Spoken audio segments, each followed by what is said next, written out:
Rick and Morty is known for being a pretty weird series, but even then, there are some moments that make you go WTF. Oh my god, Rick! Is that us? We're dead! So here are the most absurd Rick and Morty episodes. 10. Saving Jerry from Hell. We're here to rescue Jerry. No. Rick has funded his scientific adventures with several different ventures over the years, and not one of them can even remotely be called normal. From Anatomy Park to selling weapons to Krombopulos Michael. So this shoots antimatter? My target can't be killed with regular matter. He has also tried to make money selling skin hooks to the demons of hell, because why not? However, due to an instance of the said hooks being found faulty in Season 5, Episode 5, When is enough gonna be enough? When we decide you've repaid your debt for those faulty skin hooks. Rick was forced to pay his debt by going on a guy's night out with the demons and Jerry. Friday nights are all about Rick and Jerry. We're buds. Yes, that is exactly what the sentence implies. Rick Sanchez and Jerry Smith went out partying with the devils. Unsurprisingly, Jerry's company was extremely cringeworthy and awkward that it was painful to Rick, which of course meant that it was pleasurable to the guys with pens stabbed into their heads. Bow, bow. When Jerry realized what was going on and tried to fight back, Have any other dreams this week? Yeah, I dreamt I f***ed your mother. he was taken down to hell, where Rick and Beth had to go to get him back. So follow my lead and we'll have your idiot husband back in no time. Yes, this is literal hell we are talking about over here. Rick has been to many weird and wonderful places with his portal gun, but going through a fiery door to hell has to be up there with the strangest destinations of all time, and not just this show. There was a time when Jerry was reasonably grounded in his stories, particularly when compared to Rick and Morty, but having to fight their way through a horde of demons to escape hell with Jerry's life couldn't have been further from his norm. Can you even imagine how ridiculous this whole premise sounds? Being 5 seasons into Rick and Morty, you'd think you've seen it all and nothing can discombobulate you anymore. And then you get the smartest man in the world going to hell to save his hated son-in-law with his daughter. About down there. It's okay, Rick. You don't have to say it. No, I do. I'll replace you next time. 9. Marriage counseling in an alien world. I booked you the galaxy's most successful couples counseling institute. They could save the marriage of a dog. The earlier seasons of Rick and Morty had painted a much more dysfunctional picture of the Smiths than has been the case in more recent years. As a matter of fact, if we were to compare the newer episodes to the older one, I'd say that Beth and Jerry are like a dream couple in 2024. Honey, when it comes to the subject of your ego, I'm Stephen fucking Hawkinson. Never mind, I love you. Turning point for them was arguably when Rick sent Beth and Jerry for marriage counseling on Nuptia 4. The therapist of this planet, who had a 100% success rate in resolving couple issues, used their technology to produce versions of both Beth and Jerry in the forms in which the other partner saw them. This resulted in Jerry creating a xenomorph-inspired monster Beth, who was the strongest, smartest being in the universe, whereas Beth gave us a subservient and pathetic worm version of Jerry. Interesting. What the hell is that? Take that back! You do not think that about me! Despite the obvious differences, the two clones were codependent and went on a rampage, with alien Beth wanting to rule the entire universe. I will use it to dominate the universe. She began to make an army of worm Jerrys until the real Jerry started fighting back, and Beth's mind finally produced a batch of muscular hero Jerrys. It's me, your husband, Jerry Smith! Okay, fair enough. The mind of one of these hero Jerrys then produced a version of Beth that was literally a goddess. Yes, for all the newer fans, I hope you're still with me here. Anyway, that's how Beth's ideal version of Jerry would see her, and it adds up. There were a lot of layers to this story, a lot of change, and a messed up sequence where our leads are physically fighting imaginary versions of two people made real by alien technology. They're codependent! Run! Beth and Jerry are supposed to be two of the more grounded Rick and Morty characters, save for Jerry's idiocy. I hate to see her leave, but I love to watch her face shift away. But here their story was completely nuts and definitely didn't hold back. You wanna keep this marriage going a while longer? At least until Morty has graduated high school. 8. Rick breaks time. Where are Mom and Dad? Mom and Dad, get your head out of your family's The creators of Rick and Morty and Rick himself have said on numerous occasions that they won't dabble in the arena of time travel. However, these are essentially just false promises that intended to foreshadow tons of time traveling scenes and storylines. As a matter of fact, there's a box labeled time travel stuff in Rick's garage, and a multitude of fan theories that would beg to differ from the earlier statements made by the creators, but that's the official word. Having said that, there has at least been a story based around the aspect of time, and though Rick himself didn't travel through it, he did freeze it, then unfreeze it, which caused some ridiculous instability, then break it, and finally shatter it into 64 almost identical but still connected pieces. Actually, make it a flathead. Oh, shit. Before having to be rescued by a testicle monster. You fixed it! Yeah, I did. Now keep those collars on so you don't break your weak time again. That sentence alone was more absurd than anything that happened in the entire year of 2015 when this episode was released. Essentially, uncertainty removed Rick, Morty, and Summer from normal time, almost in a similar fashion to how the TVA operates in the MCU, and while it was broken and further broken down into 64 parts, so too were Rick and his grandkids. When they came back together, Morty had 63 other memories of what had happened, and it was more or less the same for Rick as well. It's hard to keep straight now that I have 63 other memories of everything. Yeah. How could even attempting to keep things straight in your head after something like that not drive you insane? How Morty continued at Rick's side after such traumatizing experiences will forever remain a mystery. If not anything else, at least this episode made everyone aware of the whole Schrodinger's cat theory, which I can guarantee was not even heard of by people who aren't from that particular academic background. Education is key, isn't it? 7. Turning an entire planet into Cronenberg monsters.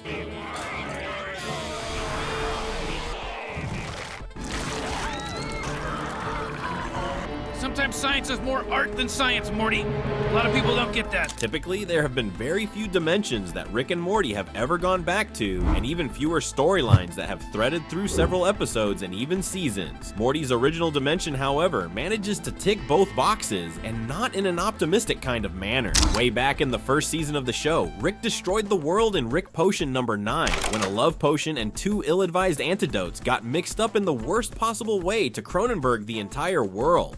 Oh my god, Rick, the whole world is infected! Yeah, it's pretty wild how fast that spread. This was when Rick and his grandson found an identical dimension in which their counterparts recently died, so they could slip into their place without anyone noticing. Oh my god, Rick! Is that us? We're dead! Everything is fine. There's an infinite number of realities, Morty. Now we can just slip into the place of our dead selves in this reality, and everything will be fine. They then had to bury their alternate universe bodies in their backyard, which was not just weird and absurd, but also seriously messed up. Imagine going about your life every single day, knowing that you're a mere few feet away from your own decaying corpses. It may not have been a lot for Rick to handle, but Morty eventually took Summer to see the remnants of his first home to show her how little Rick cares about his family. He left you to rot in a world that he ruined because he doesn't care, because nobody's special to him, Summer. Unfortunately for him, this was a move which resulted in the deaths of Beth and Summer, leaving Jerry alone. Jerry wasn't even revisited until the opening of season 6 when Morty was sent to his original universe. Where's Mom and Summer? Oh, they're gone.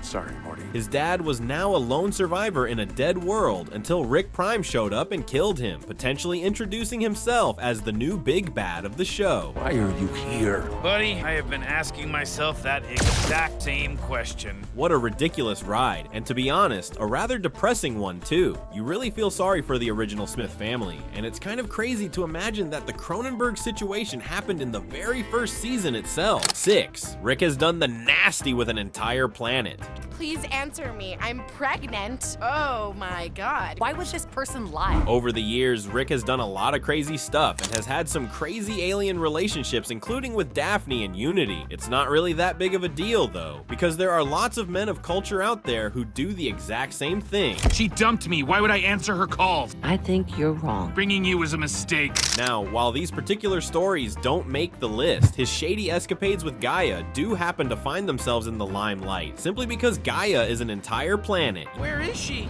You're looking at her. I don't understand. Isn't it obvious, Morty? I f***ed a planet. Yes, if I were to say this in simple terms, Rick Sanchez has dipped his sausage into an entire planet. As expected, Gaia would go on to give birth to a whole host of children that looked a hell of a lot like Rick. Are you kidding me? Look at them. They look just like you. Yeah, and snakes look like dildos, Beth. And in a bid to keep her father from abandoning anyone else, Beth pushed Rick to build an entire society of mini Ricks. It may be hard to believe, even from this show's standards, but trust me when I say that this is actually an episode where Rick stands up to the task and does something nice. Is that all you want to say to your children before you leave? Oh yeah, don't ask me for money. One of the biggest questions throughout this story, though, was just how exactly Rick could manage to create life with a literal planet. Having Riz is one thing, but being able to impregnate a celestial body is going to require a lot more than genetics. Of course, it turns out that the babies weren't Rick's. Instead, they were God's children. God? Rick, the kids. I messed up.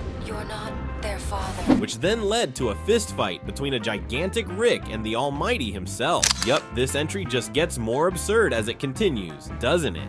Oh, seriously, you expect me to fight you like this? You're the size of 4 Empire State Buildings. If there was one thing that could make a story about Rick doing a planet any weirder, it would be having him supersize himself to fight God before Morty and Summer crashed through the Lord's brain, killing him instantly. You're teaching fear, then choking me. School would be in. Fine, school's in.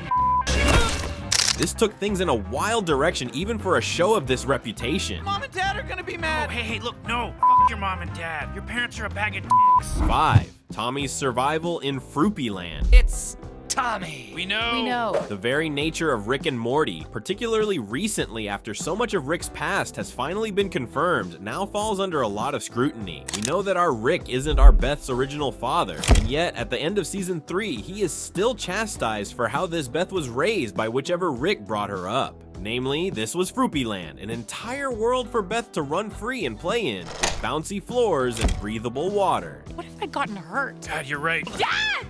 What kind of merciless creator makes the ground bouncy? The water's breathable? Who went and did that? Oh, whatever. It actually sounds like an amazing gift built for a daughter who deserved everything from her father. However, after taking her friend Tommy to her magical world, she pushed him into the honey swamp and left him for dead. Best you fell into some honey. Well, it tends to happen when one is pushed into honey. Yes, a literal child did this, which begs the question as to whether evil and cold-heartedness actually runs in Rick's bloodline. Am I evil? Worse, you're smart. When Beth and Rick returned in the wake of the news that Tommy's father would be wrongfully killed for the murder of his son, they found her childhood friend to be still alive. But how on earth would something like this be even possible for poor little Tommy? Well, it turns out that he was sustained by the process of mating with Froopy Land creatures, feeding upon his own offspring, and becoming something of a god to his less delicious children in a horrific cycle of cannibalistic Alabama. Each of those words would be unthinkable even individually, but Rick and Morty put them together in a ridiculously disgusting story that ultimately saw Beth kill Tommy and go to Rick, resorting to producing a clone in order to save his innocent father. To make a clone of Tommy, what would you need to get started? I don't know.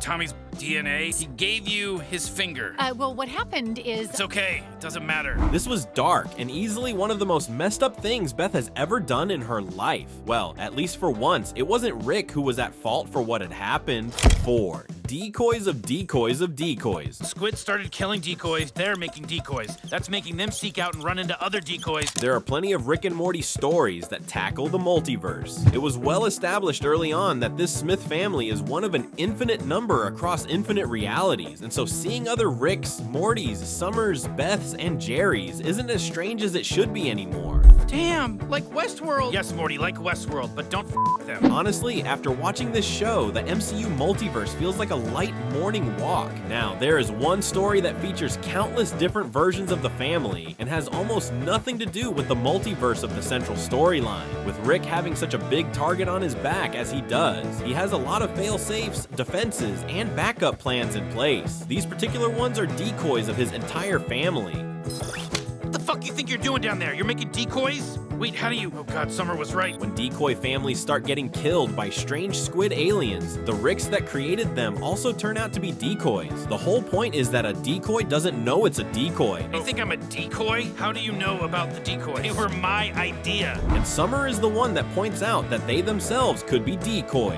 I still think we're decoys. As one would expect, this episode messes with your mind in ways that simply can't be described. It all comes to blows eventually, as a war breaks out between decoys trying to destroy other decoys while masquerading as squid aliens, meaning that no one is doing any killing but the family killing other families. Huh. Wait, but if the squids are decoys and we dressed as squid... As if this wasn't weird enough, when decoys start creating decoys, the decoys get shoddier and shoddier, and eventually they devolve into scarecrows and wooden Pinocchio-inspired decoy families that are truly disturbing. We are decoys, brought into the world by an unloving god. Yes, I'm talking about the glockenspiel Jerry, who not only left his own family to die, but got dealt a hand way worse than death itself. Now, I hope I don't ever have to deal with any more decoys ever again.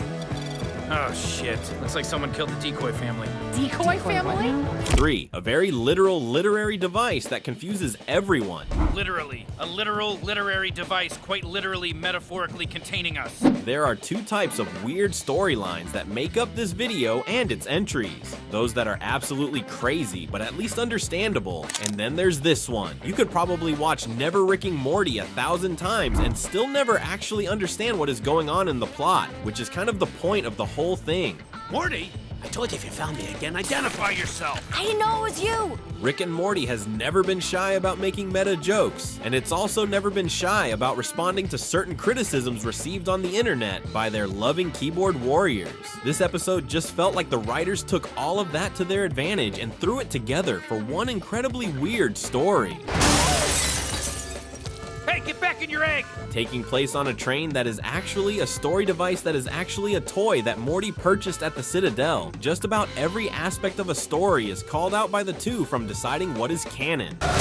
Don't worry, Morty, nothing out there is canon. Protecting continuity, working as an anthology, an act break, different themes, and so much more. There is a villain in all of this by the name of Story Lord. Story Lord.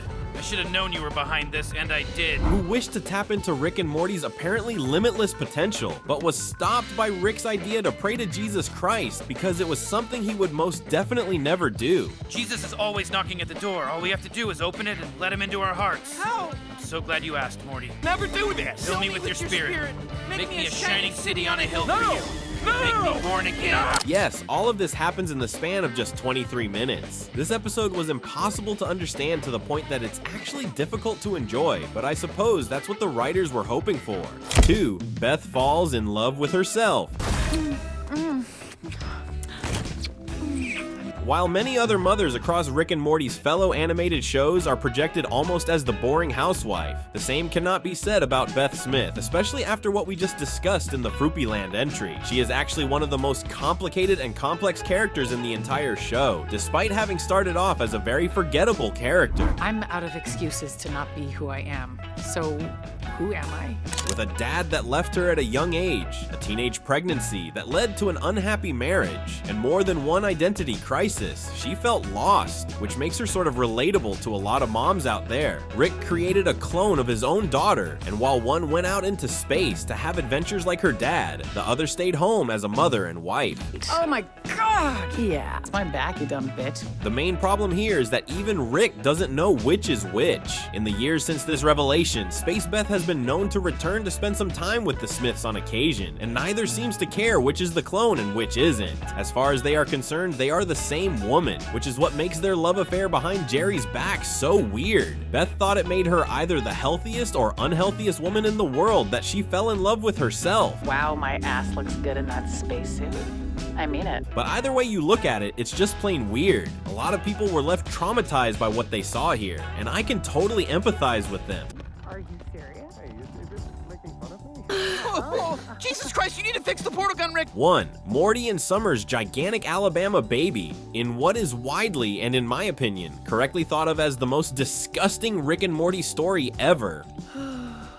Morty, you dirty little doggy. Rick unknowingly unleashes an army of mutant sperm on the world when he subjects Morty's sperm to inhuman levels of power instead of a horse's. Super monster sperm now.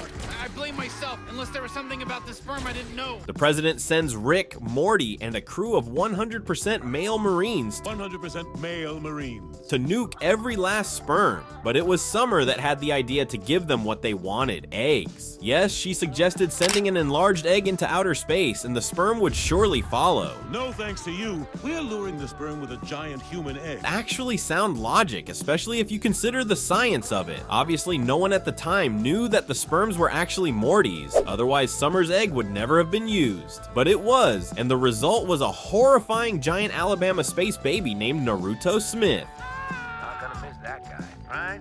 Soldier man. There aren't many situations in which that string of words could ever be used or make sense, but Rick and Morty managed it. That's without even mentioning the army of underground horse people. Summer was taken to Mars once the baby was captured, so she could train it to be the ultimate weapon, but instead, she was a mother to it. She taught him to love, to believe in himself, and to escape. Again, for clarification, this is a gigantic space Alabama baby with her brother, which easily makes this the most absurd moment in Rick and Morty. Gross animal pig.